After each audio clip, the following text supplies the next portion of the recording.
ஜீவனுள்ளது உந்தன் அருள்வாக்கு. என் நம்பிக்கைக்கு உரியவரே,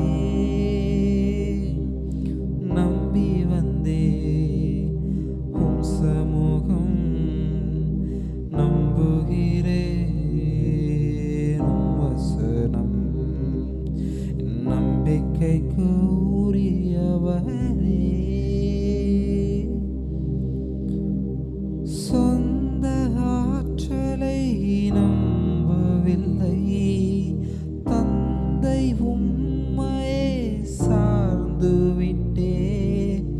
சொந்த ஆற்றலை நம்பவில்லை, தந்தை உம்மையே சார்ந்து விட்டேன்.